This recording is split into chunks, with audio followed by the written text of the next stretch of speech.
Praise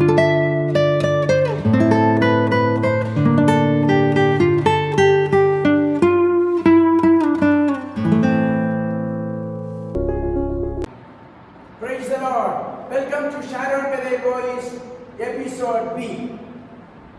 ಕರ್ತನ ಪರಿಶುದ್ಧ ನಾಮಕ್ಕೆ ಸ್ತೋತ್ರ ಉಂಟಾಗಲಿ. ಶಾರೋನ್ ಬೆಥೆಲ್ ವಾಯ್ಸ್ ಪ್ರಸಂಗ 10B ವೀಕ್ಷಿಸುವ ವೀಕ್ಷಕರ ಎಲ್ಲರಿಗೂ ಸ್ವಾಗತ ಸುಸ್ವಾಗತ.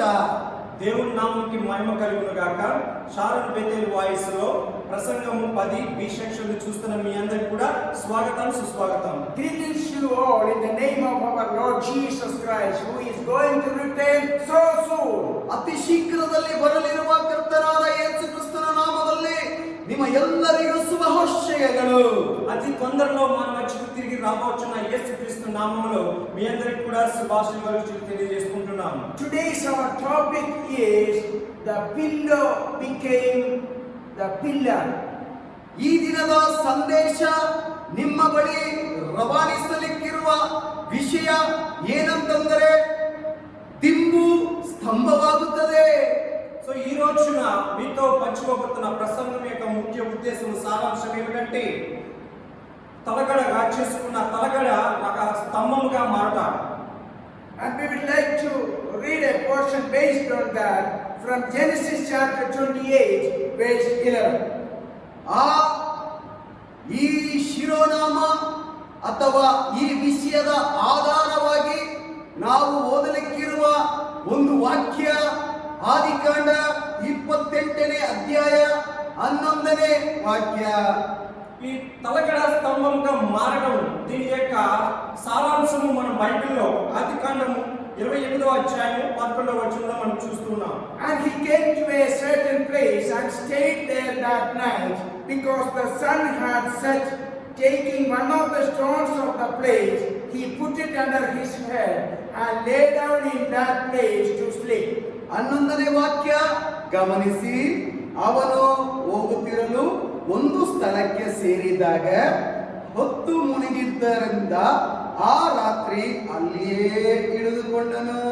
ಅವನು ಅಲ್ಲಿದ್ದ ಕಲ್ಲುಗಳಲ್ಲಿ ಒಂದು ಕಲ್ಲನ್ನು ತಲೆಗಿಂಬಾಗಿ ಇಟ್ಟುಕೊಂಡು ಆ ಸ್ಥಳದಲ್ಲಿ ಮಲಗಿಕೊಂಡನು. ఆదికాండము 28వ అధ్యాయం 11వ వచనం మనం చదువుకుందాం. ఒక చోట చేరి పొద్దు కుంగినందున అక్కడ ఆ రాత్రి నిలిచిపోయి ఆ చోటి రాళ్లలో ఒకటి తీసుకుని తనకు తలగడగా చేసుకుని అక్కడ పండుకొనెను. That certain place is important here because Jacob, when he came to that certain place, he did not know what that place was. ಪ್ರಿಯರೇ, ಈ ವಿಷಯದಲ್ಲಿ ನಿರ್ದಿಷ್ಟ ಸ್ಥಳ ಎಂಬುದು ವಿಷಯ. ಈ ನಿರ್ದಿಷ್ಟ ಸ್ಥಳದಲ್ಲಿ ಯಾಕೋಬನು ಯಾಕೆ ಬಂದ ಎಂಬ ಕಾರಣ ಅವನಿಗೆ ಗೊತ್ತಿರಲಿಲ್ಲ. ఇక్కడ యాకోబు ఒక ప్రదేశానికి ఒక స్థలానికి వచ్చి అక్కడ రాత్రి పడిన తర్వాత పడుకోవడం అనడం అనేది ఇక్కడ మనం ముఖ్యంగా గమనించాలి. ఆ స్థలానికి యాకోబు ఎందుకు వస్తాడు, అక్కడ రావడం ఏంటి అనేది యాకోబు ముందుగా తెలియదు. There he could not go further because we read there the sun had set, it was darkness, so he had to stay there on the way. ಆದರೆ ಅವನ ಪ್ರಯಾಣವು ಮುಂದುವರಿಸಲು ಸಾಧ್ಯ ಆಗಲಿಲ್ಲ. ಯಾಕಂತಂದ್ರೆ ಆ ಸಮಯವು ಹೊತ್ತು ಮುಳುಗಿರುವ ಸಮಯ ಆದುದರಿಂದ ಆ ಸ್ಥಳದಲ್ಲೇ ಅವನು ಉಳಿದುಕೊಂಡನು. యాకోబు ప్రయాణం చేస్తూ ఉన్నప్పుడు తన ప్రయాణం ముందుకు వెళ్ళడం లేదు. ఎందుకంటే ఆ సమయంలో ఆ ప్రాంతానికి వచ్చేసరికి మృత్యుకుంగడం జరుగుతుంది. అందుకే ఆ ప్రదేశంలో అతడు పండుకోవడానికి ఒక రాడుని తీసుకుని తలగడగా చేసుకుని పడుకుని ఉన్నారు. He selected one of the stones to be used as a pillow. ಪ್ರಿಯರೇ, ಯಾಕೋಬನು ಒಂದು ಕಲ್ಲನ್ನು ಉಪಯೋಗಿಸುತ್ತಿದ್ದಾನೆ. ಯಾಕೆ ಉಪಯೋಗ ಮಾಡುತ್ತಿದ್ದಾನೆ ಆ ಕಲ್ಲನ್ನು? ತಲೆಗಿಂಬನ್ನು ಮಾಡಲಿಕ್ಕೆ. ఇక్కడ యాకోబు ఆ చుట్టుపక్కల ఉన్న రాళ్లలో ఒక రాడుని తీసుకున్నారు. ఎందుకు తీసుకున్నారంటే ఆ రాడుని తలగడగా పెట్టుకుని ఆయన నిద్రపోవడానికి రాడుని ఎన్నుకున్నారు. Stone is not at all advisable to be used as a pillow because stone is so hard whereas pillow needs to be so soft.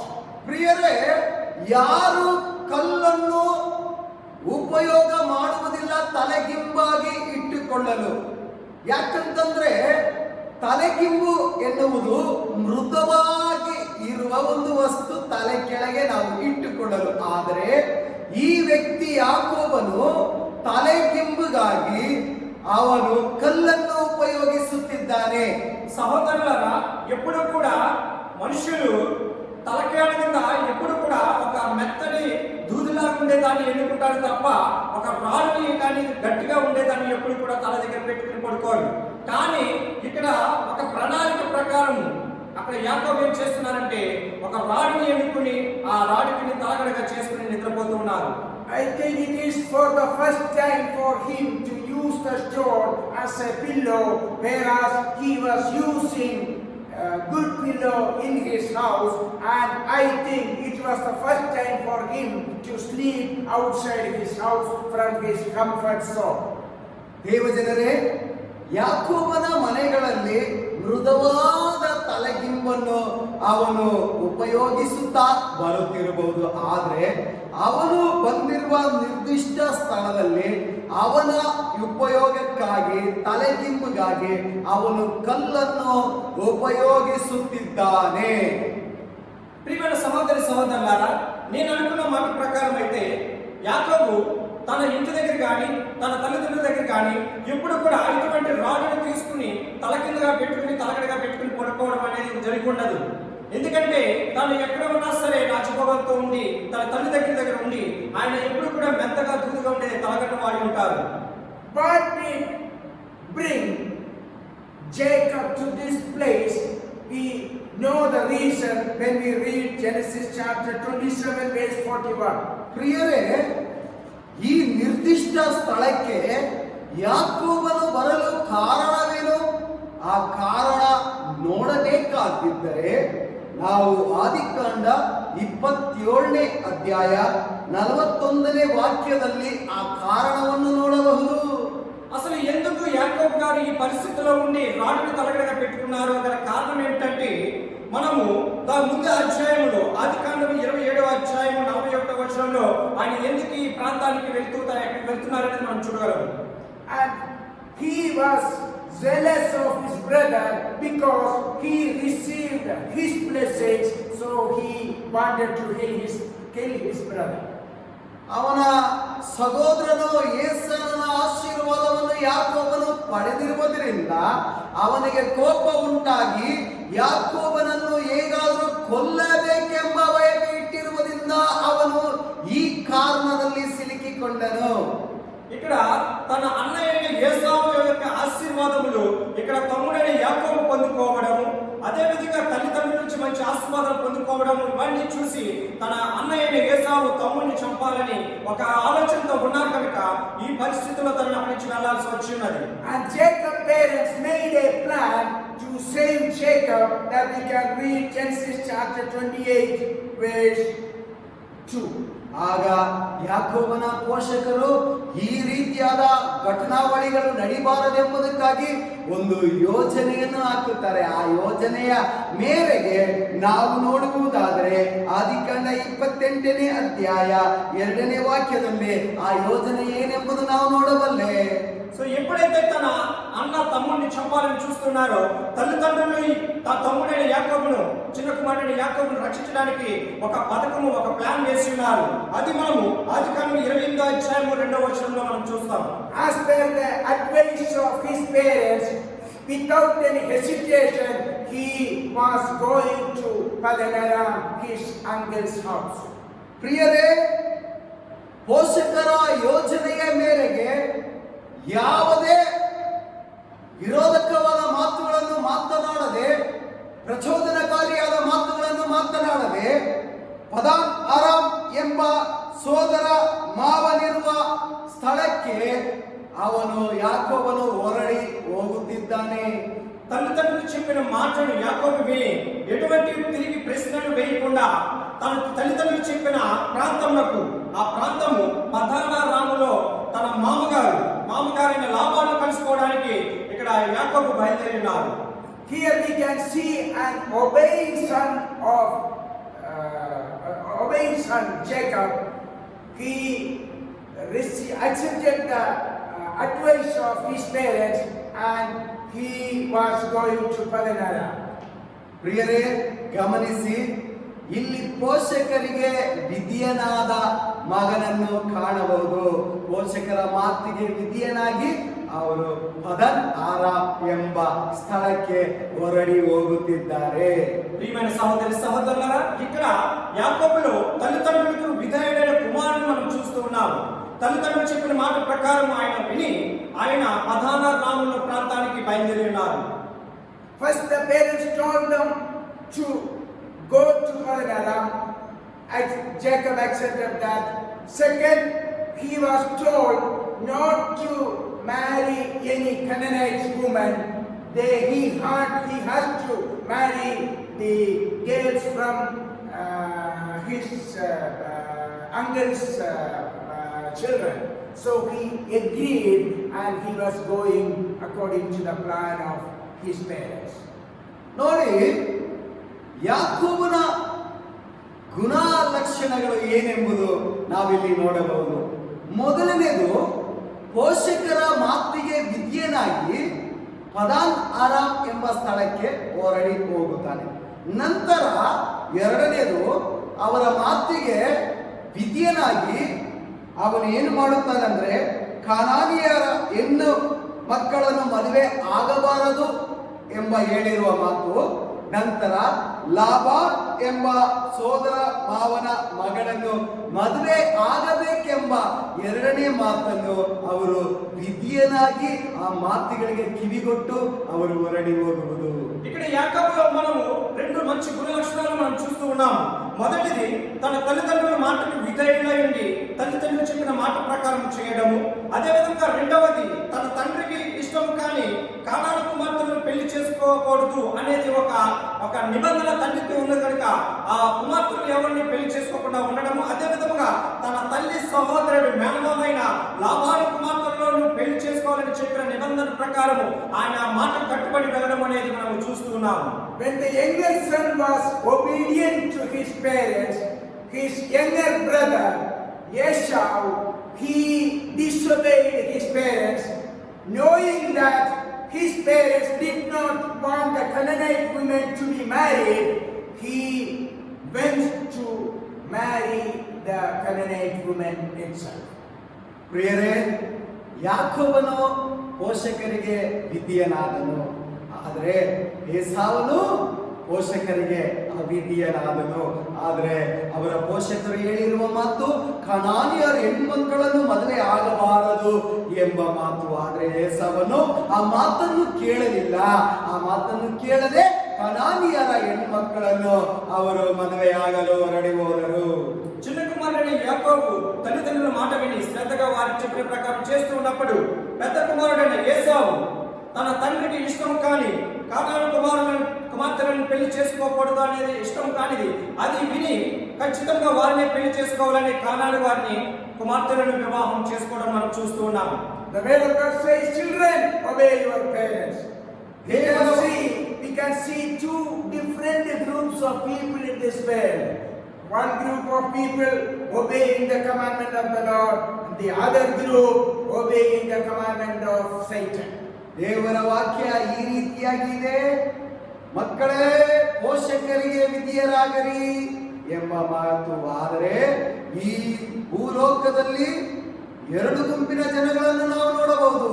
ದೇವರಿಗೆ ವಿಧಿಯರಾದ ಜನಗಳು, ಮತ್ತೊಂದು ಗುಂಪು ಸೈತಾನನಿಗೆ ವಿಧಿಯರಾದ ಜನರು. దేవుని వాక్యం మనం ఖచ్చితంగా చెప్తూ ఉన్నది, ఖండిస్తూ ఉన్నది. దేవుని బిడ్డలమైన మనము దేవుని మాటకి విధేయులై ఉండాలి. మనం ఈ ప్రపంచంలో రెండు రకాల గ్రూపుల ప్రజలను మనం చూస్తూ ఉంటున్నాం. ఒకటి దేవుని మాటకి విధేయులై ఉండి దేవుని మాట ప్రకారం జీవించేవారు. రెండవది సాతాను మాటకు లోనే దేవుడిని నిరాకరించి దేవునికి దూరంగా ఉండేవారు. Here we can see Jacob, even though he used a stone pillow, it was not favorable for a good sleep.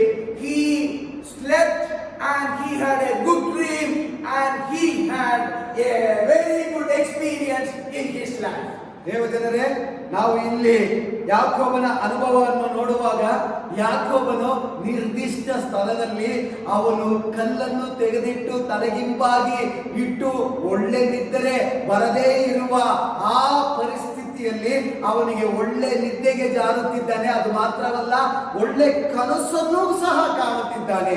ఇక్కడ యాకోబును మనం చూస్తూ ఉన్నట్లయితే ఆయన ఒక రాడును తీసుకుని తలగడగా పెట్టి ఆయన నిద్రపోతున్నప్పుడు ఆ తల కింద ఉన్న రాడు గట్టిగా ఉంటుంది కానీ ఎవరికి నిద్రకి రాదు. కానీ ఇక్కడ యాకోబుకు ఒక ప్రత్యేకమైన ఒక అనుభూతి కలుగుతుంది. ఆ తల కింద రాడిని పెట్టుకున్నప్పుడు ఆయనకి ఒక మంచి నిద్ర కలిగింది. ఆ నిద్రలో ఒక మంచి దర్శనమును కూడా ఒక దేవుని యొక్క దర్శనం చూడడం అనేది మనం చూస్తూ ఉన్నాం. He heard the voice of God that we can see in chapter 28 verse 13, where we read, "The land on which you lie I will give to you and to your offspring." ಪ್ರಿಯರೇ, ಗಮನಿಸಿ, ಇಲ್ಲಿ ಯಾಕೋಬನಿಗೆ ದೇವರ ಶಬ್ದ ಉಂಟಾಗುತ್ತದೆ. ದೇವರ ಶಬ್ದವನ್ನು ಕೇಳುತ್ತಿದ್ದಾನೆ. ಆ ಶಬ್ದ ಏನೆಂಬುದು ನಾವು ನೋಡುವವರಾಗಿದ್ದರೆ 28ನೇ ಅಧ್ಯಾಯ 13ನೇ ವಾಕ್ಯದಲ್ಲಿ ನಾವು ನೋಡಬಹುದು. ನಾನು ನಿನ್ನ ತಂದೆಯಾದ ಅಬ್ರಹಾಮನ ದೇವರು, ಈಸಾಕನ ದೇವರು ಆಗಿರುವ ಯೆಹೋವನು, ನೀನು ಮಲಗಿಕೊಂಡಿರುವ ಈ ದೇಶವನ್ನು ನಿನಗೂ ನಿನ್ನ ಸಂತತಿಗೂ కొడుతేనే. ఇక్కడ యాకోబు నిద్రపోతున్నప్పుడు దేవుడు దర్శనం ద్వారా వచ్చి యాకోబుతో మాట్లాడుతూ ఉన్నారు. ఆ దేవుడు ఏ విధంగా మాట్లాడారు అనేది మనము అదే గ్రంథము 28వ అధ్యాయము 13వ వచనంలో మనం చూస్తూ ఉన్నాము. నేను నీ తండ్రి అయిన అబ్రహాము దేవుడను, ఇస్సాకు దేవుడనైన యెహోవాను, నీవు పండుకుని ఉన్న ఈ భూమిని నీకును నీ సంతానముకు ఇచ్చేదనని దేవుడు వాగ్దానం చేస్తున్నారు. I am sure if he has slept as usual in his room in the comfort condition, he would not have received the voice of God, but in the special place where he was sleeping in an uncomfortable situation, he heard the voice of God. ಪ್ರಿಯರೇ, ನಾನು ಖಚಿತವಾಗಿ ನಂಬುತ್ತೇನೆ, ಕುಟುಂಬಗಳಲ್ಲಿ ಮಲಗುತ್ತಿರುವಾಗ ಈ ರೀತಿಯಾದ ಕನಸು ಅವನಿಗೆ ಬರುತ್ತಿರಲಿಲ್ಲ. ಆದರೆ ನಿರ್ದಿಷ್ಟವಾದ ಸ್ಥಳದಲ್ಲಿ ಕಲ್ಲನ್ನು ದಿಂಬಾಗಿಟ್ಟು ಮಲಗುತ್ತಿರುವಾಗ, ಆರಾಮಿಲ್ಲದ ನಿದ್ರೆಯನ್ನು ಮಾಡುತ್ತಿರುವಾಗ ದೇವರ ಕನಸನ್ನು ಅವನು ಕಾಣುತ್ತಿದ್ದಾನೆ. ప్రియులారా, నేను ఖచ్చితంగా ఒక మాటను చెప్పగలను. ఒకవేళ యాకోబు తన తల్లిదండ్రుల దగ్గర కానీ తన ఇంట్లో కానీ నిద్రిస్తూ ఉన్నట్లయితే అతనికి స్మూత్ గా మృదువుగా ఉండే తలగడ పెట్టుకుని మంచి పరుపు మీద పడుకుని ఉన్నప్పుడు ఖచ్చితంగా దేవుని యొక్క దర్శనం అతను కలిగి ఉండేవచ్చు కాకపోవచ్చు. కానీ ఈ చోట ఆయన రాళ్ళను పెట్టుకుని తలగడగా పెట్టుకుని ఆయన పడుకుని ఉన్నప్పుడు ఆ ప్రదేశంలో ఎందుకు అనుకూలంగా లేని, పడుకోవడానికి అనుకూలంగా లేని ప్రదేశంలో ఇక్కడ యాకోబు దేవుని మాటలు వింటూ ఉన్నారు. God knows all our situations. God sees us where we are sleeping. Dear children of God, we have a God. When we go along our ways, we may not be knowing which place we are going through, but our Almighty God knows all about us. ಪ್ರಿಯರೇ, ನಾವು ಎಲ್ಲೇ ನಿದ್ದೆಗೆ ಜಾರಿದರು, ಏಕಾಂಗಿಯಾಗಿ ನಾವು ಎಲ್ಲೇ ಹೋದರು, ಯಾವುದೇ ಪರಿಸ್ಥಿತಿಯಲ್ಲಿದ್ದರು, ಯಾವುದೇ ಸಂದರ್ಭಗಳಲ್ಲಿ ಸಿಲುಕಿಕೊಂಡಿದ್ದರು, ದೇವರಿಗೆ ಗೊತ್ತುಂಟು. ನಮ್ಮನ್ನು ಹೇಗೆ ನಡೆಸಬೇಕೆಂಬುದು ದೇವರಿಗೆ ಗೊತ್ತುಂಟು. ప్రియమైన సహోదరి సహోదరులారా, మనము కూడా కొన్ని పరిస్థితుల్లో మనం చీకటిమైన యొక్క అంధకారంలోకి వెళ్ళిపోతూ ఉంటాం. మనం ఒంటరిగా ప్రయాణిస్తూ ఉంటాం. అటువంటి సమయంలో మనం ఏం చేయాలో మనకి తోచదు. అలాంటి సమయంలో దేవుడు ఖచ్చితంగా నీతో ఉండి నీతో మాట్లాడుతుంటారు. ఆయన మాట కొరకై, ఆయన మాట ఆజ్ఞ కొరకై నువ్వు కనిపెడుతూ ఎదురు చూడాలని నేను మనం చేసుకుంటూ ఉన్నాం. Now the whole world is in the grip of COVID-19 and everybody all over the world is praying, and we are also praying 24 hours. Our God knows our difficult situation, and this is the time for us to receive the blessing from God, to listen to the voice of God. ಪ್ರಿಯರೇ, ಪ್ರಪಂಚದ ಆದ್ಯಂತ ಜನರು, ಭೂಲೋಕದಲ್ಲಿರುವ ಎಲ್ಲ ಮಾನವ ಕುಲಗಳು ಈ ರೀತಿಯಾದ COVID-19 ಎಂಬ ಸೋಂಕಿನ ಹಿಡಿತದಲ್ಲಿ ಸಿಲುಕಿಕೊಂಡಿರುವುದು ಎಲ್ಲರಿಗೆ ಗೊತ್ತುಂಟು. ದೇವಜನರೇ, ಸರ್ವಶಕ್ತನಾಗಿರುವ ದೇವರಿಗೂ ಗೊತ್ತುಂಟು. ಆದರೆ ಅದೇ ಸಮಯದಲ್ಲಿ ನಾವೇನ್ ಮಾಡಬೇಕಾಗಿದೆ? ಅವರಿಗಾಗಿನೂ ನಾವು ಪ್ರಾರ್ಥನೆ ಮಾಡಬೇಕು, ಇತರಿಗಾಗಿನೂ ನಾವು ಪ್ರಾರ್ಥನೆ ಮಾಡಬೇಕು, ನಮಗಾಗಿನೂ ನಾವು ಪ್ರಾರ್ಥನೆ ಮಾಡಬೇಕು. ದೇವರ ಸಮ್ಮುಖದಲ್ಲಿ ಸಮಯವನ್ನು ಕಲಿಯುವ ಸಮಯವೇ ಇದು. ದಯವಿಟ್ಟು ದೇವರ ಸಮ್ಮುಖದಲ್ಲಿ ದೇವರಿಗಾಗಿ ದೇವರನ್ನು ಮೊರೆ ಇಟ್ಟು ನಾವು ಪ್ರಾರ್ಥಿಸೋಣ. ಬಿಡುಗಡೆಯನ್ನು ದೇವರು ನಮಗಾಗಿ ನೀಡುತ್ತಾರೆ. మనము కూడా ప్రస్తుత కాలంలో ఈ కోవిడ్-19 వైరస్ ద్వారా, కరోనా వైరస్ ద్వారా మనమందరం కూడా ఈ ప్రపంచమంతా కూడా ఎంతో భయంకరమైన పరిస్థితిలో ఉన్నారు. ఈ పరిస్థితిలో దేవుడు ఖచ్చితంగా మనందరికీ కూడా సహాయం చేసి ఈ కరోనా నుంచి మనకి విడుదలిస్తారు. కానీ మనం చేయవలసిన పని ఏమిటి? ఆయన మాటకు విధేయులైండి. ఆయన మాట, ఆయన ఆజ్ఞ కొరకే మనం ఎదురు చూడాలి. ఆయన యొక్క మాట కొరకు మనం ఎదురు చూసి ఆయన కొరకే మనం ప్రార్థన చేసినట్లయితే ఖచ్చితంగా దేవుడు నిన్ను నన్ను మనందరినీ కూడా కాచి కాపాడుతారు. Chapter 28 verse 16 we see Jacob has really experienced the presence of God. What did he say? Surely the Lord is in this place and I did not know it. Most of the time we are also doing it. The promise of God is with us, that I am with you always, and we do not know like Jacob. ಪ್ರಿಯರೇ, ಇಲ್ಲಿ ಯಾಕೋಬನ ಒಂದು ಅನುಭವವನ್ನು ನಾವು ಕಾಣಬಹುದು, ಕೇಳಬಹುದು, ಓದಲು ಸಹ ಬಹುದು. 28ನೇ ಅಧ್ಯಾಯ ಆದಿಕಾಂಡ 16ನೇ ವಾಕ್ಯ 16ನೇ ವಾಕ್ಯವನ್ನು ನಾವು ಓದುತ್ತೇವೆ. ಗಮನಿಸಿ.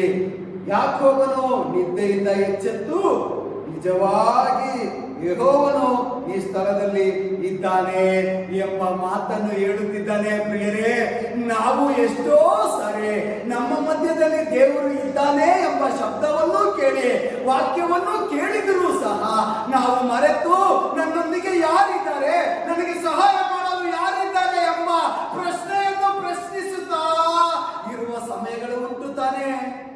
ప్రియమైన సహోదరి సహోదరులారా, ఇక్కడ యాకోబు ఒక గొప్ప అనుభూతిని పొంది ఒక మంచి మాట చెప్తూ ఉన్నారు. ఆ మాట ఏంటంటే ఆదికాండం 28వ అధ్యాయం 16వ వచనంలో యాకోబు నిద్ర తెలిసి నిశ్చయముగా యెహోవా ఈ స్థలమందున్నాడు, అది నాకు తెలియకపోయినని ఒక గొప్ప మాట చెప్తున్నారు.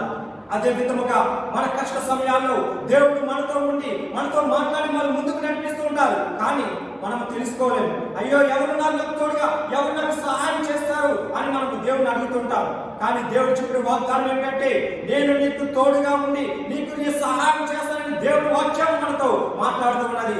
దేవుడు మనతో ఎప్పుడు మనతో ఉన్నారు.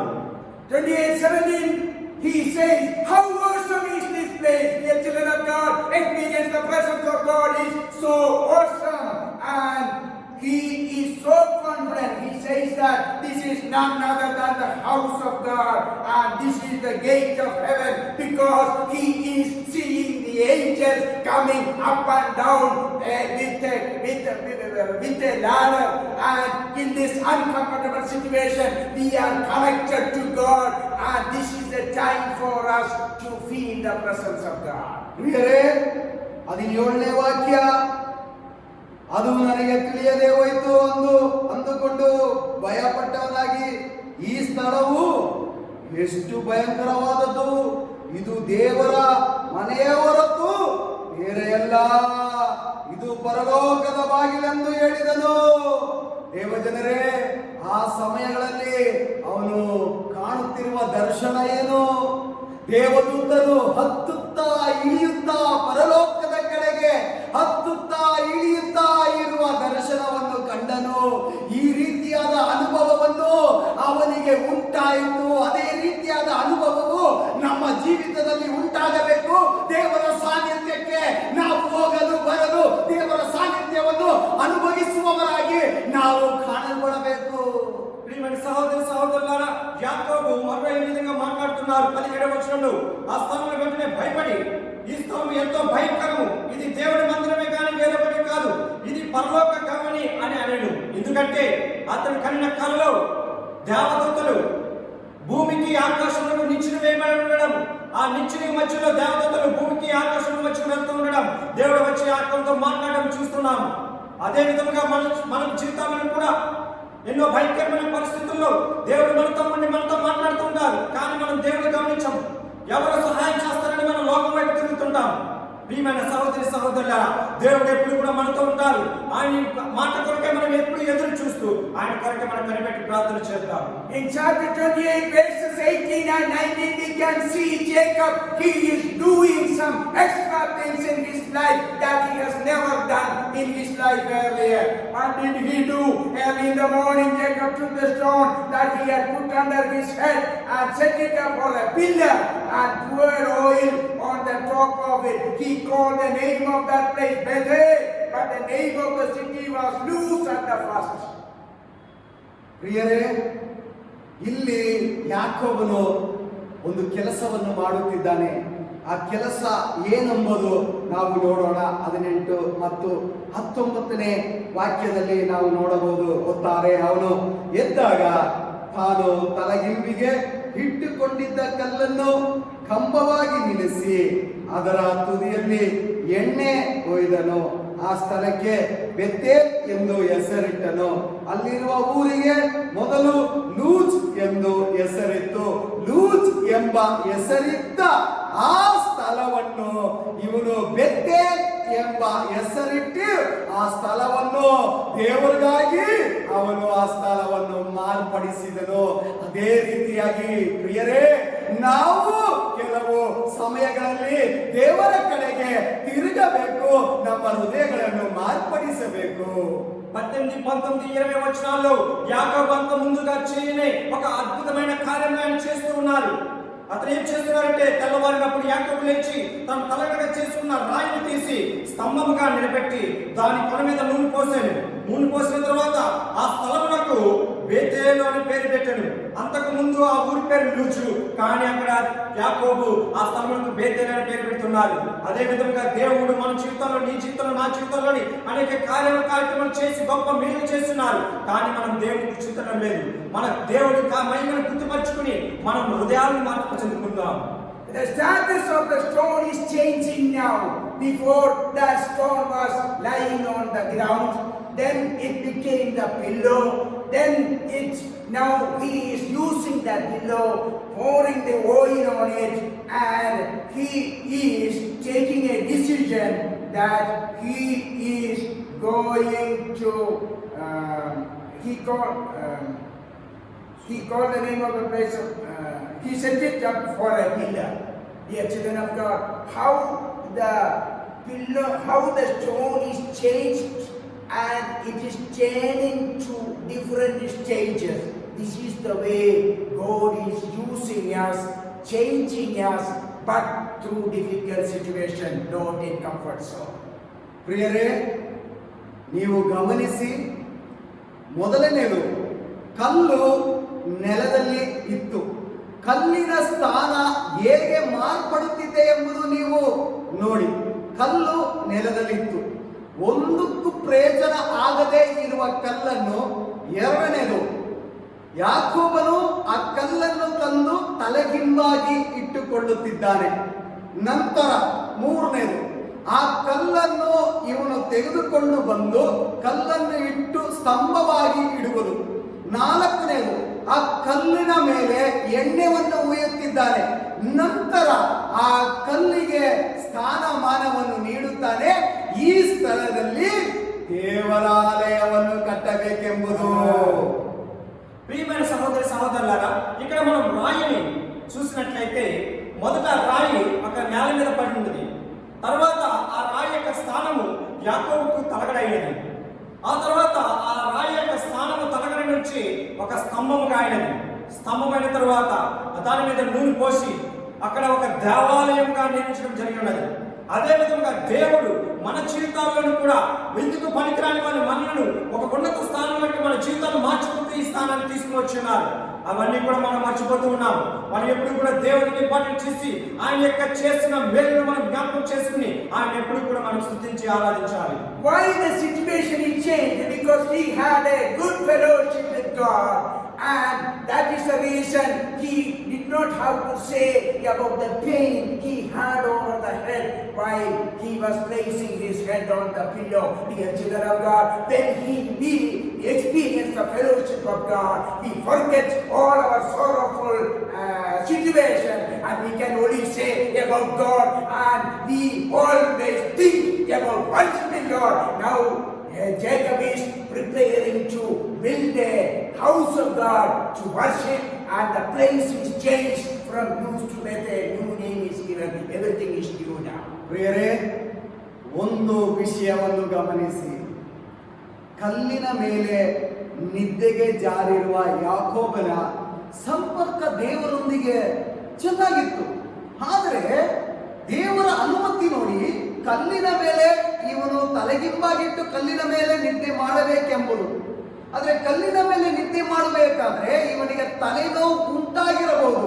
ಆದರೆ ಯಾವುದೇ ಪರಿಸ್ಥಿತಿಯನ್ನು ಅವನು ಗಮನಿಸದೆ, ದೇವಜನರೇ, ಅವನು ದೇವರನ್ನು ಆರಾಧಿಸುತ್ತಿದ್ದಾನೆ. ಒಂದು ಪ್ರಶ್ನೆಯೂ ಕೇಳದಂತೆ ಅವನು ಈಗ ಒಂದು ತೀರ್ಮಾನವನ್ನು ತೆಗೆದುಕೊಳ್ಳುತ್ತಾನೆ, ದೇವರಿಗೆ ಒಂದು ಆಲಯವನ್ನು ಕಟ್ಟಬೇಕೆಂಬುದು. ప్రియమైన సహోదరి సహోదరులారా, ఇక్కడ యాకోబు గారు రాత్రి పడుకునే ముందు ఆ రాడుని తల మీద పెట్టుకున్నప్పుడు ఒకవేళ ఆ రాడు తన తలకి గుచ్చుకుని ఉండవచ్చు, లేకపోతే తలపోటు రావచ్చు, లేకపోతే తన హృదయంలో బాధ ఉండవచ్చు. కానీ ఇవన్నీ కూడా దేవుడికి చెప్పుకోకుండానే దేవుడు ఆ రాత్రి మాట్లాడిన దర్శనం ప్రకారము ఉదయకాలంలో తిరిగి లేచి అక్కడ రాయిని అక్కడ ఏం చేస్తానంటే స్తంభంగా మార్చి అక్కడ ఒక దేవాలయం కట్టి అక్కడ ఆ స్థలానికి కూడా పేరు బేతేలుగా మారుస్తున్నారు. అదే విధంగా మన జీవితాలలో కూడా మనకి ఏ కష్టం ఉన్నా సరే, అది మనం దేవుడి దగ్గర చెప్పుకోకపోయినా సరే, దేవుడు మన కష్టాలు తెలుసుకుని మన జీవితంలో ఎన్నో అద్భుత కార్యాలు చేసి ఉన్నారు. కనుక దేవుని యొక్క మహిమను మనం ఎప్పుడు కూడా కొనియాడుతూ ఆయన ఆరాధిద్దాం. Now we can see Jacob, he is making a vow in chapter 28 verses 20 to 22. ಪ್ರಿಯರೇ, ಯಾಕೋಬನು ಇಲ್ಲಿ ಒಂದು ಶಪಥ ಮಾಡುತ್ತಿದ್ದಾನೆ. ಆ ಶಪಥ ಏನೆಂಬುದು ನಾವು ನೋಡಬಹುದು. ಅಧ್ಯಾಯ 28, 20ನೇ ವಾಕ್ಯ ಮತ್ತು 21, 22ರಲ್ಲಿ ನಾವು ಆ ಶಪಥವನ್ನು ನೋಡಬಹುದು. ప్రియులారా, ఇక్కడ యాకోబు ఒక తీర్మానం తీసుకుంటున్నారు. అది మనము ఆదికాండము 29వ అధ్యాయం 20, 21, 22 వచనాలు మనం చూస్తున్నాం.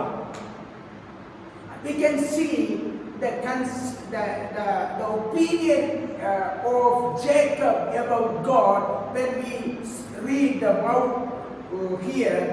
First he says that God has to be with him wherever he goes. He will keep me in this way I go.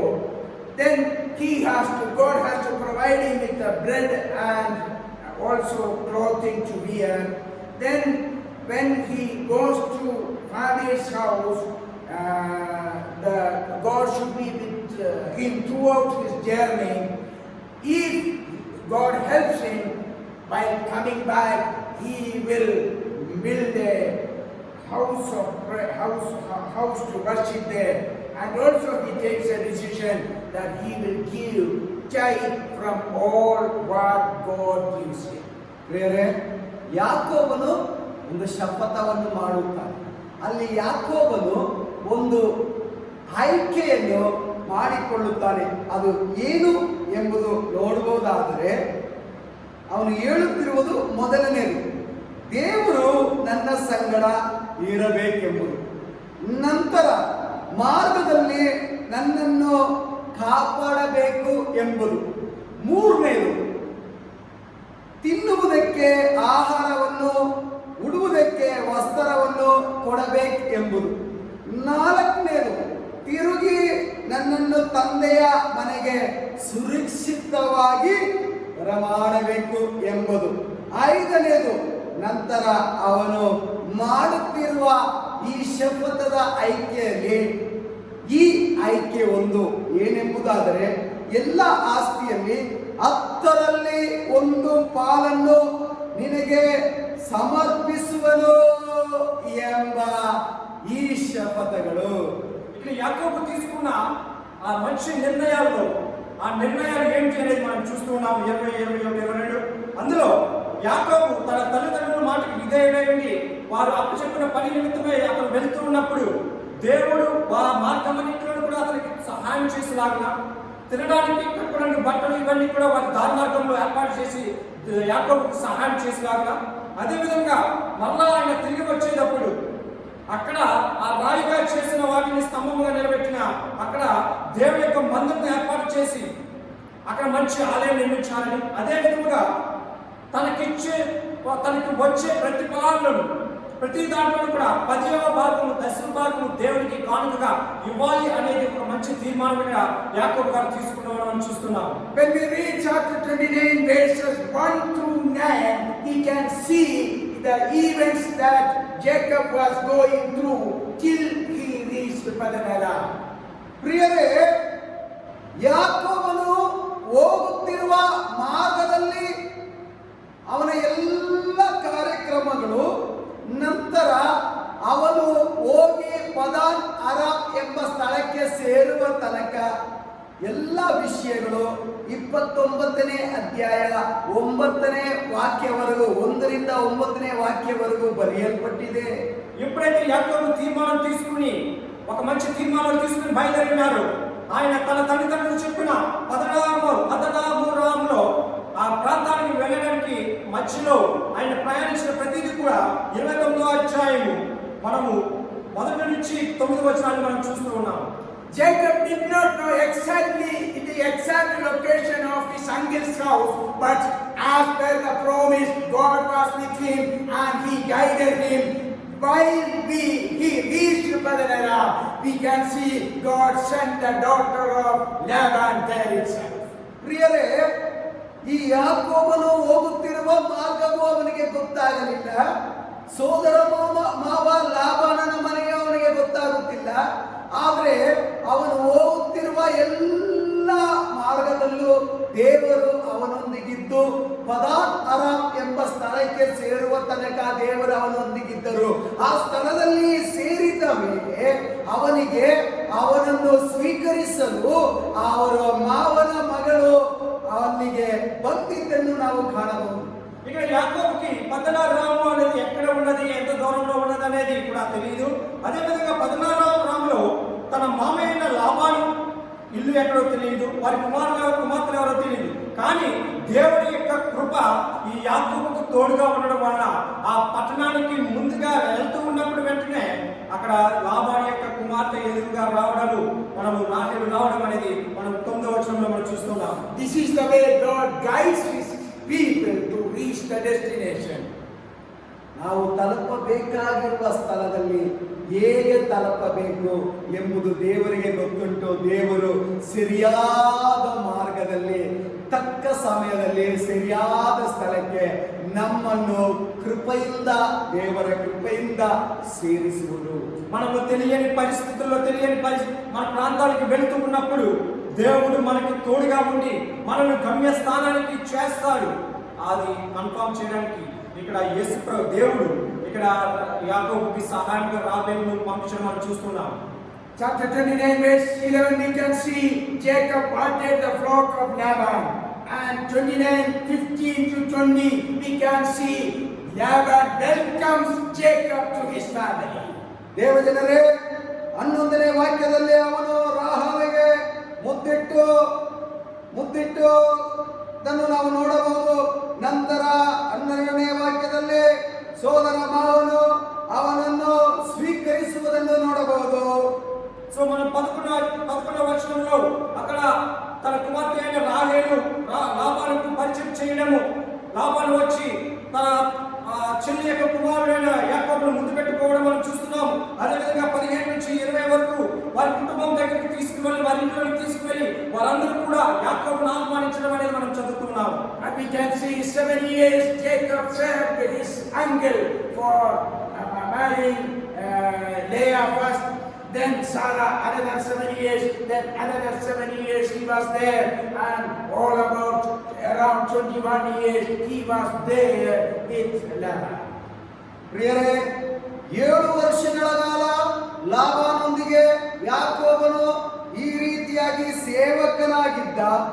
ಮತ್ತೊಂದು 7 ವರ್ಷ ಅವರ ಮಗಳನ್ನು ಲೇಯಾಳನ್ನು ಮದುವೆ ಮಾಡಲಿಕ್ಕೆ ಅವನೊಂದಿಗೆ ಕೆಲಸ ಮಾಡುತ್ತಿದ್ದ. ಇನ್ನೊಂದು 7 ವರ್ಷ, ಒಟ್ಟು 21 ವರ್ಷಗಳ ಕಾಲ ಸೋದರ ಮಾವ ಲಾಬಾನನೊಂದಿಗೆ ಯಾಕೋಬನು ಸೇವಕನಾಗಿಯೂ ಮಗಳನ್ನು ಮದುವೆ ಮಾಡುವುದಕ್ಕಾಗಿಯೂ ಇದ್ದಿದ್ದನ್ನು ಕಾಣಬಹುದು.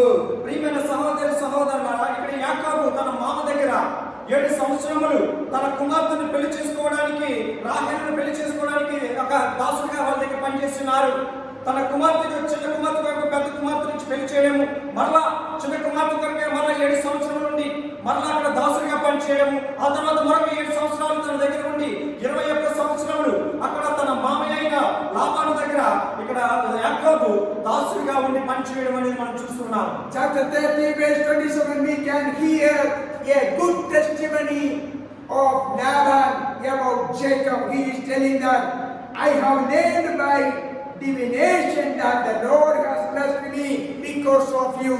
Dear children of God, when you are blessed by God, when you are going in fellowship with God, wherever you go, you will have a testimony from others that they are also blessed with your presence there. ಪ್ರಿಯರೇ, 30ನೇ ಅಧ್ಯಾಯ ಆದಿಕಾಂಡ 27ನೇ ವಾಕ್ಯದಲ್ಲಿ ಲಾಬಾನನ ಒಳ್ಳೆಯ ಸಾಕ್ಷಿಯನ್ನು ಆ ಯಾಕೋಬನ ಕುರಿತು ಹೇಳುವುದನ್ನು ನಾವು ನೋಡಬಹುದು. ಅದು ಯಾವ ಸಾಕ್ಷಿ ಅಂತ ನಾವು ಓದುವವರಾದರೆ ಹೀಗೆ ನಮಗೆ ಅರ್ಥವಾಗುವುದು. ಲಾಬಾನನು ಯಾಕೋಬನನ್ನು ಇಟ್ಟಿರುವ ನಿಮಿತ್ತ, ಅವನ ಬಳಿಯಲ್ಲಿ ಇರುವ ನಿಮಿತ್ತ ನನ್ನನ್ನು ದೇವರು ಅಭಿವೃದ್ಧಿ ಪಡಿಸುವನೆಂದು ಚೆನ್ನಾಗಿ ತಿಳಿದಿದ್ದೇನೆ ಎಂದು ಹೇಳುತ್ತಿದ್ದಾನೆ. ಪ್ರಿಯರೇ, ಅದೇ ರೀತಿಯಾಗಿ ನಮ್ಮನ್ನು ಕಂಡು ಇತರರೋ ಇಲ್ಲ ನಮ್ಮ ನೆಂಟರೋ ಅಭಿವೃದ್ಧಿ ಹೊಂದಿಕೊಳ್ಳಲಿ, ಆಶೀರ್ವಾದ ಹೊಂದಿಕೊಳ್ಳಲಿ, ಆಗ ನಾವು ನಮ್ಮ ಕುಟುಂಬದವರು ಆಶೀರ್ವಾದವನ್ನು ಹೊಂದಿಕೊಳ್ಳುತ್ತೇವೆ. ప్రియమైన సహోదర సహోదరులారా, ఇక్కడ మరొక ముఖ్యమైన విషయం మనం గమనించాలి. ఆదికాండము 30వ అధ్యాయం 27వ వచనంలో యాకోబు ద్వారా తన మామయ్య లాబాను కూడా ఆశీర్వదింపబడ్డారు. అది మనం చూద్దాం. 27వ వచనం, అందుకు లాబాను అతను చూచి, నీ కటాక్షము నా మీద ఉన్న ఎడల నా మాట వినుము, నిన్ను బట్టి యెహోవా నన్ను ఆశీర్వదించునని అక్కడ యాకోబుతో చెప్తూ ఉన్నారు. ఈ విధంగా మన ద్వారా మనం ఎక్కడికి వెళ్ళినా సరే దేవుడి యొక్క ప్రసన్నతతో మనతో ఉండి, మనం ఎవరింటికి వెళ్ళినా ఎక్కడ ఉన్నా సరే మనతో పాటు ఎదుటి వారు కూడా ఆశీర్వదింపబడతారు. వారు ఆశీర్వదింపబడితే మనము కూడా, మన కుటుంబం కూడా దేవుడి అధికంగా ఆశీర్వదిస్తారు. ఈ విధంగా దేవుడి యొక్క ప్రసన్నత ప్రతి ఒక్కరికి కూడా సహాయం చేస్తూ ముందుకు నడిపిస్తుంటారు. So let us look into our life. The people whom we are associating with, are they telling the same testimony that Jacob has said in our life? ಪ್ರಿಯರೇ, ಈ ಸಂಗತಿಯನ್ನು ನೋಡಿದಾಗ ಯಾಕೋಬನ ಕುರಿತು ಹೇಗೆ ಲಾಬಾನನು ಸಾಕ್ಷಿ ಕೊಟ್ಟನೋ ಅದೇ ರೀತಿಯಾಗಿ ನಮ್ಮನ್ನು ಕಂಡು ನಮ್ಮ ಕುರಿತು ಯಾರಾದರೂ ಸಾಕ್ಷಿ ಕೊಡ್ತಾರಾ? ಇವನಿಂದ ನಾನು ಅಭಿವೃದ್ಧಿ ಹೊಂದಿದ್ದೇನೆ, ಇವನಿಂದ ನಾನು ಆಶೀರ್ವಾದ ಹೊಂದಿದ್ದೇನೆ ಎಂಬ ಸಾಕ್ಷಿ ಯಾರಾದರೂ ಕೊಡುತ್ತಾರಾ? ಇಲ್ಲದೆ ಹೋದರೆ ಪ್ರಿಯರೇ, ಇವರ ಹಾಗೆ ನಾವು ದೇವರ ಬಳಿಯಲ್ಲಿ ಕಾಣಲ್ಪಡೋಣ. ಖಂಡಿತ ದೇವರು ಆಶೀರ್ವದಿಸುತ್ತಾರೆ. ప్రియమైన సహోదరి సహోదరులారా, ఇక్కడ ఏ విధంగా లాబాను గొప్ప సాక్ష్యం చెప్తున్నారంటే, తన మా అల్లుడి ద్వారా తన మేనమా. Dear children of God, let the people whom we are associating with, they also may say same testimony as they said about Jacob. ದೇವರಲ್ಲಿ ಪ್ರಿಯರೇ, ಲಾಬಾನನು ಹೇಗೆ ಯಾಕೋಬನ ಕುರಿತು ಸಾಕ್ಷಿ ಹೇಳಿದನೋ ಅದೇ ರೀತಿಯಾಗಿ ನಮ್ಮನ್ನು ಕಂಡು ಇತರರೋ, ಸ್ನೇಹಿತರೋ ಇಲ್ಲ ನಮ್ಮ ನಂಟರೋ ಸಾಕ್ಷಿ ಹೇಳಲು ಸಾಧ್ಯವೇ? ಇವನಿಂದ ನಾವು ಅಭಿವೃದ್ಧಿ ಹೊಂದಿದ್ದೇವೆ, ಇವರಿಂದ, ಇವರ ಪ್ರಾರ್ಥನೆಯಿಂದ ನಾವು ಆಶೀರ್ವಾದ ಹೊಂದಿದ್ದೇವೆ ಎಂಬ ಸಾಕ್ಷಿ ಹೇಳುತ್ತಾರಾ? ಇಲ್ಲದೆ ಹೋದರೆ ದೇವರಲ್ಲಿ ಪ್ರಿಯರೇ, ನಾವು ದೇವರ ಸಮ್ಮುಖದಲ್ಲಿ ಅಧಿಕವಾಗಿ ಕಾಣಲ್ಪಡೋಣ. ಯಾಕೋಬನ ಸಾಕ್ಷಿಯಾಗೆ ನಾವು ಸಾಕ್ಷಿಯನ್ನು ಇತರರೋ ಇಲ್ಲ ಸ್ನೇಹಿತರು ಹೇಳುವ ಹಾಗೆ ನಡೆದುಕೊಳ್ಳೋಣ. ప్రియమైన సహోదరి సహోదరులారా, ఇక్కడ ఏ విధంగా మామగారైన లాబాను, ఇక్కడ మేనలుడైన యాకోబు గురించి సాక్ష్యం చెప్తున్నారు. అదే విధముగా మనము కూడా ఎదుటి వారి దగ్గరికి కానీ పక్క వారి దగ్గరికి వెళ్ళి దేవుని మాటలు కానీ దేవుని ప్రేమను వారితో పంచుకున్నప్పుడు, పలానా వ్యక్తి మా ఇంటికి రావడం వల్ల మేము ఆశీర్వదింపబడ్డాము, వారి ప్రార్థనల వల్ల మేము కుటుంబం రక్షింపబడింది, వారు చేసిన సువార్త వల్ల, వారి చూపిన ప్రేమ వల్ల మేము ఈ విధంగా రక్షింపబడ్డామని ఎవరైనా మన గురించి సాక్ష్యం చెప్పారా? ఒకవేళ లేనట్లయితే మనం ఇంకా దేవుని ప్రేమను అధికంగా పెంపొందించుకుందాం, ఇంకా ఎదుగుదాం. ఆ దేవుని ప్రేమను మనం ఎదుటి వారి దగ్గరికి వెళ్ళి వారితో పాటు మనం పంచుకుందాం. దేవుడు వారిని ఆస్వాదిస్తారు, అదేవిధంగా వారితో పాటు మనం కూడా దేవుడు అధికంగా ఆస్వాదిస్తారు. Now what about Jacob's testimony about Laban? 31:7 we read, Laban had cheated him 10 times, but he says, but God did not permit him to harm me. Dear children of God, others may cheat you, but you have to know that God will take care of them. You do not have to go for a revenge. ಪ್ರಿಯರೇ, ಲಾಬಾನನು ಯಾಕೋಬನ ಸಾಕ್ಷಿಯನ್ನು ಹಂಚಿಕೊಂಡನು. ಆದರೆ ಯಾಕೋಬನು ಲಾಬಾನನ ಸಾಕ್ಷಿಯನ್ನು ಹೇಗೆ ವ್ಯಾಖ್ಯಾನಿಸುತ್ತಾನೆ, ವಿವರಿಸುತ್ತಾನೆ ಎಂಬುದು 31ನೇ ಅಧ್ಯಾಯ ಆದಿಕಾಂಡ 7ನೇ ವಾಕ್ಯದಲ್ಲಿ ನಾವು ನೋಡಬಹುದು. ಅವನು ಚಪಲಚಿತ್ತನಾಗಿ 10 ಸಾರಿ ನನ್ನ ಸಂಬಳವನ್ನು ಬದಲಾಯಿಸಿ ವಂಚಿಸಿದರೂ ನನಗೆ ಕೇಡು ಮಾಡುವುದಕ್ಕೆ ದೇವರು ಅವನಿಗೆ ಅವಕಾಶ ಕೊಡಲಿಲ್ಲ. ಪ್ರಿಯರೇ, ನಿಮ್ಮನ್ನು ನಮ್ಮನ್ನು ಯಾರಾದರೂ ಮೋಸ ಮಾಡಲಿ, ಇಲ್ಲ ಹಾಗೆ ಮಾಡಲಿ, ನೀವು ಅದನ್ನು ಕುರಿತು ಗಳಬಳಗೊಳ್ಳಬೇಡಿ, ಆತಂಕಕ್ಕೆ ಒಳಗಾಗಬೇಡಿ. ದೇವರು ನಿಮ್ಮನ್ನು ಕೈ ಬಿಡುವುದಿಲ್ಲ. ప్రియమైన సహోదరి సహోదరులారా, మనము 30వ అధ్యాయము 27వ వచనంలో తన మామగారైన లాబాను యొక్క సాక్ష్యం మనం చూస్తున్నాము. కానీ ఇక్కడ యాకోబు దేవుడి మహిమ కొరకు ఏ సాక్ష్యం చెప్తున్నాడో మనం చూద్దాం. 31వ ఆదికాండము 31వ అధ్యాయము 7వ వచనంలో ఇక్కడ యాకోబు ఈ విధంగా సాక్ష్యం చెప్తున్నారు. మీ తండ్రి నన్ను మోసపుచ్చి 10 మార్లు నా జీతము మార్చెను, అయినను దేవుడు అతని నాకు హాని చేయనీయలేదు. ప్రియమైన సహోదరి సహోదరులారా, ఈ విధంగా మనల్ని ఎవరైనా సరే మోసం చేసినట్లయితే మనము వారి గురించి బాధపడవలసిన అవసరం లేదు, వారి గురించి ఆలోచించవలసిన అవసరం లేదు. మనము కేవలం వారి గురించి ప్రార్థన చేయడమే. దేవుడు ఎవరైతే నీకు హాని చేశారో వారిని దేవుడు చూసుకుంటారు, నీకు దేవుడు మహిమకరంగా నిన్ను ఆశీర్వదిస్తారు. Now God intervenes here. We can see His assurance in chapter 31, verses 12 and 13. He says, the Lord says, I have seen all that Naaman is doing to you. Dear children of God, others are harming us, others are cheating us. God is looking at it. And what does God say? I am the God of Bethel, where you anointed a pillar and made a vow to me. Now arise, go out from this land and return to the land of your country. ಪ್ರಿಯರೇ, ಯಾಕೋಬನೇ ಎಂದು ಕರೆಯಲು 31ನೇ ಅಧ್ಯಾಯ 12 ಮತ್ತು 13ನೇ ವಾಕ್ಯದಲ್ಲಿ ಈ ರೀತಿಯಾಗಿ ಬರೆಯಲ್ಪಟ್ಟಿದೆ. ವಂಚಿಸುವವರು ಹೆಚ್ಚಾಗಿದ್ದರು, ನಾವು ಭಯಪಡಬೇಕಾಗಿರುವ ಅವಶ್ಯಕತೆ ಇಲ್ಲ. ಮತ್ತೊಂದು ಆವರ್ತಿ ವಾಕ್ಯವನ್ನು ಓದುತ್ತೇನೆ. ಯಾಕೋಬನೇ ಎಂದು ಕರೆಯಲು ನಾನು ಇದ್ದೇನೆ ಎಂದು ಹೇಳಿದಾಗ ಆತನು ನನಗೆ, ಲಾಬಾನನು ನಿನ್ನ ವಿಷಯದಲ್ಲಿ ನಡೆದುಕೊಂಡ ರೀತಿಯನ್ನು ನಾನು ನೋಡಿದ್ದೇನೆ, ಆದದರಿಂದ ನೀನು ಕಣ್ಣೆತ್ತಿ ನೋಡು, ಕುರಿಗಳ ಮೇಲೆ ಹಾರುವ ಟಗರುಗಳೆಲ್ಲವೂ ರೇಖೆ ಚುಕ್ಕೆ ಮಚ್ಚುಗಳೆಲ್ಲಗಳವು ಬೆಥೇಲಿನಲ್ಲಿ ನಿನಗೆ ಕಾಣಿಸಿದ ದೇವರು ನಾನೇ. ಅಲ್ಲಿ ಕಂಬದ ಮೇಲೆ ಎಣ್ಣೆ ಒಯ್ದು ನನಗೆ ಅರಿಕೆ ಮಾಡಿಕೊಂಡಿದೆ ಅಷ್ಟೇ. ಈಗ ನಿನದು ಈ ದೇಶವನ್ನು ಬಿಟ್ಟು ನೀನು ಹುಟ್ಟಿದ ದೇಶಕ್ಕೆ ತಿರುಗಿ ಹೋಗು ಎಂದು ಹೇಳಿದನು. ప్రియమైన సహోదరి సహోదరులారా, మన చుట్టూ ఎన్ని భయంకరమైన పరిస్థితులు ఉన్నా సరే, ఎన్న ప్రమాదకరమైన మనుషులు ఉన్నా సరే కానీ మనము భయపడకూడదు. ఇక్కడ యాకోబు తన మామ చేత ఎన్నో భయంకరమైన మోసాలు అనుభవిస్తున్నప్పటికీ కూడా దేవుని యొక్క కృప యాకోబుకు తోడుగా ఉండి దేవుడు యాకోబుతో మాట్లాడుతూ ఆయనను స్వగ్రామానికి మరలా తిరిగి పంపిస్తున్నారు. అది మనం 31వ అధ్యాయం 12-13 వచనాలు మనం చూస్తున్నాం. మరియు ఆ స్వప్నం ముందు దేవుడి దూత యాకోబు అని పిలవగా చిత్తము ప్రభువా అని పిలిచింది. అప్పుడు ఆయన కన్నులెత్తి చూడుము, గొర్రెలను దాటుచున్న పొట్టేలన్నీ చాలైనను పొడలైనను మచ్చలైనను కలవి, యాలైనగా లాభాలు నీకు చేయుచున్నది యావత్తును చూచితిని. నీవెక్కడ స్తంభము మీద నూనె పోసితువో, ఎక్కడ నాకు మొక్కుబడి చేసితువో ఆ బేతేలు దేవుడను నేనే.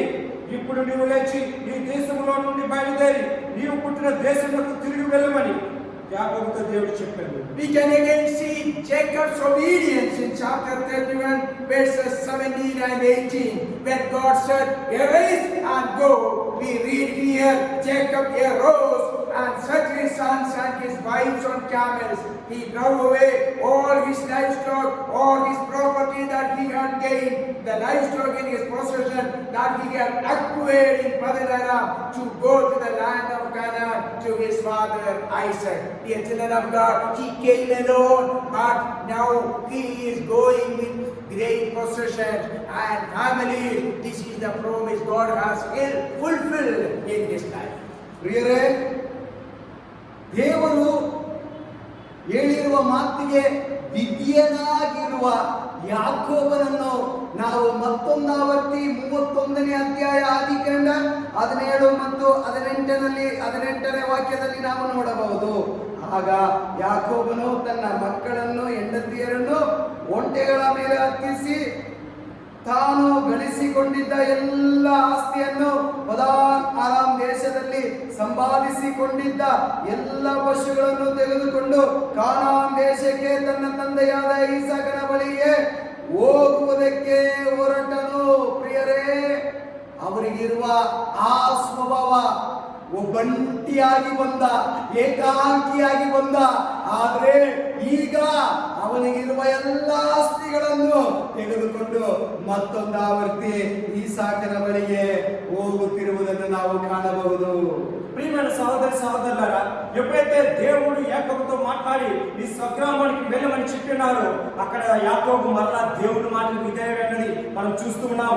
ఆదికాండం 31వ అధ్యాయం 17-18 వచనాల్లో దేవుడు మాటకు కట్టుబడి యాకోబు లేచి తన కుమారులను తన భార్యలను ఒంటెల మీద ఎక్కించి కానాను దేశమునకు తన తండ్రి అయిన ఇస్సాకునకు వెళ్ళటకు తన పశువులన్నింటినీ తాను సంపాదించిన సంపద యావత్తును పద్దానరాములో తాను సంపాదించిన ఆస్తి యావత్తును తీసుకుని పోయాను. ఇక్కడ చూసినట్లయితే యాకోబు ఒంటిగా వచ్చి ఉన్నారు. తన చుట్టూ ఎటువంటి ఆస్తి కానీ ఎటువంటి గొర్రెలు కానీ ఎటువంటిది లేకుండా తను ఒంటరిగా వచ్చినప్పుడు దేవుడు యాకోబుకు తోడే ఉన్నారు. తను తిరిగి వెళ్తున్నప్పుడు తను సంపాదించినదంతా కూడా ఆయన వల్ల తిరిగి తీసుకుని వెళ్ళడం మనం చూస్తున్నాం. Dear children of God, what do we learn from the life of Jacob? God, knowing He allows difficult situation in our life to give us dreams, to feel the comfortless situation into a unique experience with God. Jacob would never forget the stone he has disused as his pillow, and also he would never forget how the stone was changed into a pillar. And pillar is always in our life to show the victory, but stone always shows the miserable life. But God allows us into the miserable life to make us pillars. ಪ್ರಿಯರೇ, ಯಾಕೋಬನ ಜೀವಿತದಲ್ಲಿ ಅವನ ಎಲ್ಲ ಬೆಳೆಗಳಿಗೆ ಹೇಗೆ ದೇವರು ಬದಲಾಯಿಸಿದರೋ ಅದೇ ರೀತಿಯಾಗಿ ಪ್ರಸ್ತುತ ನಾವು ಸಿಲುಕಿಕೊಂಡಿರುವ ಈ ಪರಿಸ್ಥಿತಿ ದೇವರಿಗೆ ತಿಳಿಯದಂತೆ ಕಷ್ಟಕರವಾದ ಸಂದರ್ಭಗಳು ದೇವರು ಅನುಮತಿಸುವುದಿಲ್ಲ. ಅದು ಮಾತ್ರವಲ್ಲ ಪ್ರಿಯರೇ, ಆರಾಮವಿಲ್ಲದ ಎಲ್ಲ ಸಂದರ್ಭಗಳು ನಮಗೆ ಎದುರಾದರೇನೋ ದೇವರು ಬಯಸುವುದು ನಾವು ಅನನ್ಯ ಅನುಭವದಲ್ಲಿ ಇರಬೇಕು ಎಂಬುದು. ಅದು ಮಾತ್ರವಲ್ಲ, ಈ ಕಲ್ಲು ಎಂಬುದು ಕಠಿಣವನ್ನು ತೋರಿಸುತ್ತದೆ. ಆದರೆ ಯಾಕೋಬನ ಜೀವಿತದಲ್ಲಿ ಆ ಪ್ರಯೋಜನ ಇಲ್ಲದ ಕಲ್ಲು ತಲೆಗಿಂಬಾಯಿತು, ನಂತರ ಸ್ತಂಭವಾಯಿತು, ನಂತರ ಆ ಕಲ್ಲನ್ನು ಇಟ್ಟು ಅವನು ಅವನು ದೇವರ ಮನೆಯನ್ನು ಕಟ್ಟಲು ಪ್ರಾರಂಭಿಸಿದನು. ಅದೇ ರೀತಿಯಾದ ಕಠಿಣವಾದ ಪರಿಸ್ಥಿತಿ ನಮಗೆ ಎದುರಾದರೇನು, ದೇವರಿಗೆ ತಿಳಿಯದಂತೆ ಯಾವುದೇ ಸಮಸ್ಯೆಗಳು ನಮಗೆ ಎದುರಾಗುವುದಿಲ್ಲ.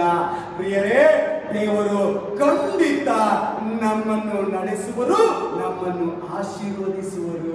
ప్రియమైన సహోదరి సహోదరులారా, దేవుడు తన చిత్త ప్రకారమే మన జీవితాల్లోకి కొన్ని కష్టాలను, మన బాధలను మనకు రప్పించి ఆ కష్టాల వెనకాల దేవుడు మనకు అనేక ఆశీర్వాదాలను నింపుతూ ఉంటారు. ఇక్కడ యాకోబుని చూసినట్లయితే ఎందుకు పనికిరాని ఒక రాయి, అక్కడ రాయిని దేవుడు ఆ యాకోబుకు తలగడగా ఏర్పాటు చేసి, ఆ తలగడగా ఏర్పాటు చేసిన రాయిని మరలా ఒక స్తంభంగా నిలబెట్టి, ఒక రాయి కింద బరువుగా ఉన్న రాయి ఒక విజయం కలిగిన ఒక స్తంభంగా నిలబడించగా దేవుడు యాకోబుని ఎన్నుకుని అక్కడ దేవుడు యాకోబుని ఆశీర్వదించున్నారు. అదే విధముగా ఈ ప్రస్తుత భయంకరమైన కోవిడ్-19 యొక్క వైరస్ ప్రపంచంలో మనం ఉన్నప్పుడు దేవుడు ఈ భయంకరమైన పరిస్థితి వెనకాల దేవుడు మనకి అనేక ఆశీర్వాదాలు ఇవ్వబోతున్నాడు. రాబో దినాల్లో మనం అనేక కష్టాలు ఉన్నప్పటికీ కూడా దేవుడు వాటిని ఇచ్చి ఆ కష్టాల వెనకాల మనకి దేవుడు ప్రతిఫలాలు మనకి ఇస్తాడు. ఒక కష్టం వెనకాల దేవుడు మనకి అనేకమైన పరిస్థితులను జయించే శక్తిని మనకి ఇచ్చి చివరికి ఏ విధంగా స్తంభంగా రాయి నిలబడిందో మనకి కూడా మన జీవితంలో విజయం అనేది మనకి దేవుడు అనుగ్రహిస్తాడు. As Jacob was in darkness for a night, similarly we are in darkness of COVID-19. As Jacob had the time to spend with God, to have to receive the words of God, to experience the fellowship with God, this is the time, suitable time, right time to spend more time with God and to listen to the voice of God, and let us take new decisions like David, like Jacob did, and let us lead an exemplary and victorious life during this COVID-19. ಪ್ರಿಯರೇ, ಯಾಕೋಬನು ಒಂದು ದಿನ ಆ ರಾತ್ರಿ ವೇಳೆಯಲ್ಲಿ ಆ ಅಂಧಕಾರದಲ್ಲಿ ಇದ್ದ. ಆದರೆ ಪ್ರಿಯರೇ, ಆ ಅಂಧಕಾರದಲ್ಲಿ ಕಲ್ಲಿನ ಮೇಲೆ ತಲೆಗೆ ಹಿಂಬಾಗಿ ಕಲ್ಲನ್ನು ಇಟ್ಟು ಮಲಗಿದ್ದಾಗ ದೇವರು ಅವನಿಗೆ ದರ್ಶನವನ್ನು ಕೊಟ್ಟರು, ಕನಸನ್ನು ಕೊಟ್ಟರು. ಅದೇ ರೀತಿಯಾದ ಅಂಧಕಾರದಲ್ಲಿ ಕೋವಿಡ್-19 ಎಂಬ ಈ ಸೋಂಕಿನ ಅಂಧಕಾರದಲ್ಲಿ ಸಿಲುಕಿಕೊಂಡಿರುವ ಮಾನವ ಕುಲಗಳೇ, ದಯವಿಟ್ಟು ದೇವರನ್ನು ದೃಷ್ಟಿಸುವ ಸಮಯ. ದೇವರನ್ನು ದೃಷ್ಟಿಸೋಣ. ಯಾಕೋಬಿನ ಅನುಭವವನ್ನು ನಾವು ಪಡೆದುಕೊಳ್ಳೋಣ. ಯಾಕೋಬಿನ ಹಾಗೆ ಆಶೀರ್ವಾದವನ್ನು ಪಡೆದುಕೊಳ್ಳೋಣ. ವೈಯಕ್ತಿಕ ಜೀವಿತದಲ್ಲಿಯೂ ಕುಟುಂಬದ ಜೀವಿತದಲ್ಲಿಯೂ ನಮ್ಮ ಆಶೀರ್ವಾದದ ಬೆಳವಣಿಗೆಗಾಗಿ ದೇವರನ್ನು ಮೊರೆಯಿಟ್ಟು ನಾವು ಪ್ರಾರ್ಥಿಸೋಣ. ದೇವರು ಧಾರಾಳವಾಗಿ ನಮ್ಮನ್ನು ಆಶೀರ್ವದಿಸುತ್ತಾರೆ. ప్రియమైన సహోదరి సహోదరులారా, యాకోబు ఏ విధంగా ఆ రాత్రి ఆ సమయం అక్కడ గడపడం బట్టి దేవుడు ఆ భయంకరమైన చీకటిలో అక్కడ దేవుడు అక్కడ యాకోబుకు మహిమకరంగా ఎన్నో మేలు చేస్తున్నారు. అదే విధముగా ఆ రాయిని, బరువుగా ఉన్న రాయిని తలగడగా చేసి ఒక మంచి సుఖనిద్రని కలగ చేసి దేవుడు యాకోబుతో దర్శనం ద్వారా మాట్లాడినారు. అదే విధముగా ఈ చీకటి కలిగిన కరోనా వైరస్ ద్వారా మనం చిక్కుబడి ఉన్నాము. ఈ సమయంలో మనం దేవుని వెతకాలి. ఇది కష్టమైన పరిస్థితి అని దాని గురించి ఆలోచిస్తూ బాధపడితే దేవుడు నీతో నాతో మాట్లాడు. ఈ పరిస్థితి వెనకాల దేవుని యొక్క ఏదో చిత్తం ఉన్నదని మనం గమనించుకుని దేవుని స్థుతిస్తూ, దేవుని ఆరాధిస్తూ, ప్రభువా నాతో మాట్లాడి పరమాత్మకమైన స్థితిలో నాతో మాట్లాడాలని నువ్వు ఎప్పుడైతే దేవుని మొరపెడతావో ఖచ్చితంగా దేవుడు నీతో మాట్లాడి ఆ కఠినమైన పరిస్థితి వెనకాల దేవుడు నిన్ను అనేక ఆశీర్వాదాలుగా నింపుతాడు. ఈ విధంగా మనము ఈ కరోనా వైరస్ నుంచి మనం భయపడుతూ ఈ వెనక ప్రపంచంలో లొంగిపోకుండా మనము దేవుడి దగ్గర భయపడుతూ ఇంకా దేవుడు అధికంగా ఎక్కువగా సమయాన్ని గడుపుతూ దేవుడి యొక్క దర్శనములను, దేవుడి యొక్క ఆశీర్వాదాలు మనం పొందుకోవడానికి మనం ముందుకు ప్రయత్నిద్దాం. And God of Jacob is our God, and He will definitely guide us through this, and He will give us victory. God may bless us with this grace. ಯಾಕೋಬನ ದೇವರು ನಮ್ಮ ದೇವರು. ಪ್ರಸ್ತುತ ಈ ಸಂದರ್ಭಗಳಲ್ಲಿ ದೇವರು ನಾವು ಕೈಯಿಟ್ಟು ಮಾಡುವ ಎಲ್ಲ ಕೆಲಸಗಳು ಸಫಲ ಮಾಡುತ್ತಾರೆ. ಜಯವನ್ನು ಹೊಂದಲು ದೇವರು ನಮ್ಮೊಂದಿಗಿರುತ್ತಾರೆ. ಜಯವನ್ನು ಹೊಂದಿಕೊಳ್ಳಲು ದೇವರು ಧಾರಾಳವಾಗಿ ಎಲ್ಲರನ್ನು ಆಶೀರ್ವದಿಸಲಿ. యాకోబు దేవుడు మన దేవుడై ఉన్నారు. ఈ కఠినమైన కరోనా వైరస్ యొక్క భయంకరమైన పరిస్థితుల్లో దేవుడు మనలందరినీ కూడా ఆశీర్వదించి, మనలందరికీ కూడా విడుదలిచ్చి, మనల్ని ఇంకా అధికంగా దేవునిలో ఇంకా ప్రేమను పొందే విధంగా దేవుడు మనలందరినీ దీవిస్తాడు. ఆశీర్వదిస్తారు. ఈ దేవుని వాక్యం దీవించి ఆశీర్వదించును గాక. Jesus is coming soon. ಅತಿ ಶೀಘ್ರದಲ್ಲೇ ಕರ್ತನಾದ ಯೇಸು ಕ್ರಿಸ್ತನು ಬರಲಿಕ್ಕಿದ್ದಾನೆ. అతి శీఘ్రంగా యేసు ప్రభువారు మన దగ్గర రాబోచున్నారు. Amen, amen, amen.